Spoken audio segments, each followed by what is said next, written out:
Compost is fuel for your garden. It's the perfect resource that you can put straight back into your food cube to replenish all the nutrients and minerals that you take out when you're harvesting.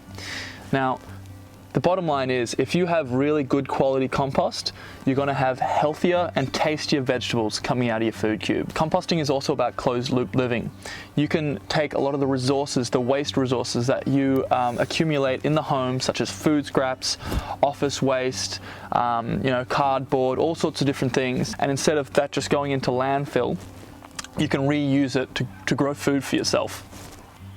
Composting is also a great way to reduce your carbon footprint. When organic matter isn't composted properly and it goes into landfill, it releases a gas called methane, which is 25 times more potent than carbon dioxide as a greenhouse gas. So by diverting all of that organic matter from going into landfill and using it in your compost, you're actually recycling all those nutrients back into your garden and into your food cubes, and you're also reducing greenhouse gas emissions.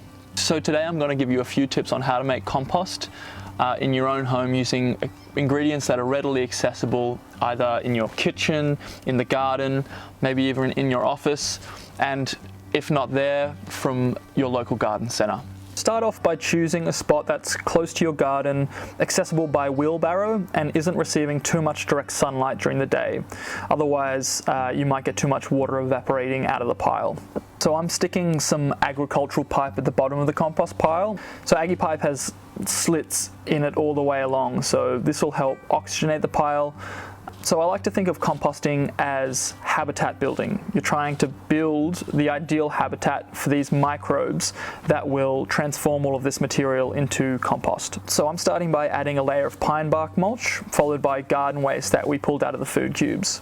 An easy way to think about the ingredients for a composting system is to divide them into two categories. You've got the browns and the greens. Now, the browns are things that are carbon heavy. So carbon is really important in microbial decomposition. It provides the energy source, as well as a lot of the basic building blocks which make up almost half of the mass of the microbial cells. For carbon in this compost pile, I'm going to use pine bark mulch, eucalyptus mulch, coffee chaff, cardboard, and sugarcane mulch. Other carbon heavy materials that you could use are, say, wood chips, sawdust, shredded paper, and fallen leaves. Now, the greens are nitrogen heavy materials like lawn clippings, plant cuttings, coffee grinds, kitchen waste, even manure and seaweed. Now, nitrogen is the main component of the proteins and nucleic acids, amino acids, and enzymes that are necessary for microbial cell growth and function. So in this pile I'm using scraps from the garden, kitchen waste, and palletized chicken manure. Carbon and nitrogen are both essential to compost, and it's important to find a balance between the two. Ideally, the carbon to nitrogen ratio of the entire compost pile collectively should be around 30:1, and it will move towards 10:1 as carbon is released from the pile in the form of carbon dioxide. Every ingredient that you actually put in the pile has a different carbon to nitrogen ratio. So it's actually not a bad idea to check what the ratio is when you add it to the pile and, adjust accordingly with whatever else you're going to put in. So, for example, say you add a lot of wood chips to your pile as your carbon source. Wood chips have a very high carbon to nitrogen ratio, so it's about 600:1, so it's really carbon heavy. Now, this means that you'll need a very nitrogen heavy material to counteract this carbon heavy material. Chicken manure has a carbon to nitrogen ratio of around 6:1, so it's a good option. However, if you use fallen leaves as the bulk of your carbon content, then the fallen leaves, they have a relatively smaller carbon to nitrogen ratio than wood chips. So if you used fallen leaves and you added chicken manure to this pile, you could likely lead to an excess of nitrogen, which will then be released as ammonia. This ratio is really hard to measure, so I think the easiest way to figure out if you need to add more carbon or add more nitrogen is by smelling it, looking at it, and touching it. If it smells bad, that's probably ammonia you're smelling, and you should add more carbon. If the compost pile isn't heating up, if it's cold and you can't see much decomposition happening, then probably add some nitrogen heavy material. So water content is super important to monitor. If your compost is too wet, it'll become anaerobic, and as a result it'll release most of the chemical energy contained within the starting organic material. Most of that energy will be released as methane, and it won't even heat up the compost pile. If your compost is too dry, then none of the chemical reactions can take place, and the decomposition will also grind to a halt. So ideally you want enough water that you can wring a handful of compost in your fist, and water isn't dripping from your hand, but it almost is. Allowing oxygen to flow through your pile is also very important.